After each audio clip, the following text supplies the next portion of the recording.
KATSEYE is a global girl group who debuted on June 28, 2024 when Hybe and Geffen Records launched the debut Dream Academy. Let's start where the quality control breaks down first. The music. Pop music used to be about crafting anthem songs with rich bridges, memorable key changes, and distinct vocal identity. But KATSEYE's discography is being treated like disposable fast fashion. Ever since tracks like Nali dropped, it became glaringly obvious that the label's creative team isn't trying to make a classic album. They are manufacturing 50-second sound bites meant strictly for TikTok transition edits. Take a look at the lyrics when a song features lines like eat zucchini or crumbs in forced internet slang like do you read me like the emoji? What is the artistic purpose? It isn't clever writing and it certainly isn't deep. It's forced internet squeezed into a verse hoping teenagers will use it as background audio for 2 weeks. Imagine listening to this 5 years from now, it's going to sound completely unlistenable. Great pop tracks endure because they have full structures, verses, pre-choruses, dynamic bridges, and vocal climax moments. KATSEYE songs are constantly chopped down to under 2.5 minutes, stripped of real bridges and suffocated in heavy autotune. When a track relies entirely on current internet memes, the exact second the meme dies, the song dies right along with it. When tracks like Animal released, many fans were genuinely holding out hope for a course correction, a song with real voice, depth, and grit and emotional weight. Instead, Animal stumbled into the exact same track. The instrumental was flat and repetitive. The track was prematurely short, and the chorus was built entirely for a social media loop rather than letting any member show off their vocal capability. So, how did the creative direction attempt to mask a weak song by doubling down on over sexualized branding? Now, let's be very clear. There's a massive difference between mature, organic, artistic confidence and forcing suggestive choreography over tracks written with middle school level lyrics. When you place young performance in high sensuality staging while having them sing lines that sound like internet brain rot, it creates an uncomfortable disconnect. It relies on cheap shock value because the music itself simply can't hold its own weight. To truly understand why KATSEYE's internal dynamic feels off today, you have to look back at the foundation built during the debut Dream Academy. This wasn't just a friendly boot camp, it was a high pressure survival show where a clear exclusionary power dynamic took root early.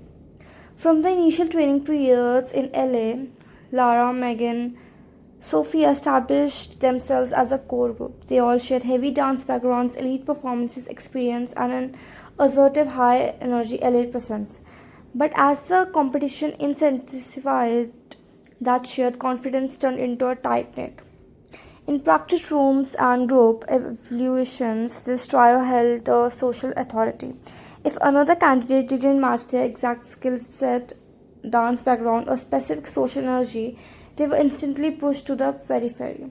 Mom clearly knows about it because she's literally spoken to me saying that she's upset that we're saying things and all that. But why are you upset that we're frustrated at you, like when it's you're doing, and we told you that we're upset?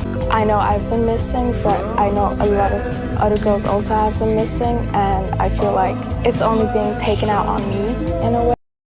The most uncomfortable example of this unbalanced power dynamic during the survival era was the rift between Megan and Yoonche. The thing with me and Megan, beef. Yoonche joined Dream Academy as the youngest Korean trainee. She was navigating a completely foreign country, high stakes pressure, and a severe language barrier. Megan was older, highly trained, and culturally comfortable in the environment. But instead of a supported big sister dynamic, tension developed between them during practices. Viewers frequently noticed Megan's visible frustration when communication breakdowns occurred during choreography reviews. Even in a post-debut content, when Megan brushed off their past beef as a funny misunderstanding, it didn't land well with a large portion of the audience. To many, it looked like an experienced older member projecting her frustration into a vulnerable younger teammate who couldn't fully defend or express herself in English. That brings us to the situation that completely shattered to the group's carefully curated public image, Manon's high status. When the official statement dropped claiming Manon was taking a temporary step back to focus on her health and well being, it was written in standard corporate PR language. But fans who had been paying attention from day one saw right through it. While the label cited health reasons, Manon posted updates assuring fans she was doing fine, while notably removing group-related links from her personal profiles. As the group's key visual and only black member, Manon had already been subjected to a noticeable pattern: reduced lines, minimal center screen time, and social exclusion that traced all the way back down to her breakout popularity in the documentary. When external leaks and comments from relatives of other trainees surfaced, hinting that the group was prepared to carry on without her, it verified what fans already feared.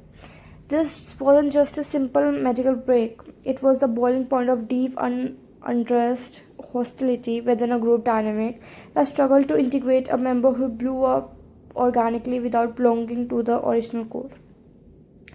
When you step back and analyze the trajectory of KATSEYE, these issues aren't minor hiccups, they are deep structural flaws.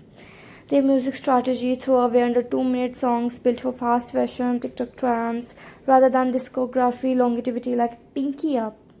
The creative direction using over sexualization to mask weak production and lazy writing. The group chemistry rooted in exclusionary high pressure behavior formed by all the members, resulting them into the mean girl era. The unresolved tensions, for example, between Megan and Yoonche. The members of KATSEYE clearly possess a raw talent potential, but as long as the label relies on gimmick lyrics like It's Chukini and refuses to fix the toxic dynamics carried over from their survival show, KATSEYE will never build a lasting musical legacy. They will simply be remembered as another corporate experiment in short term viral marketing. Till then, bye bye.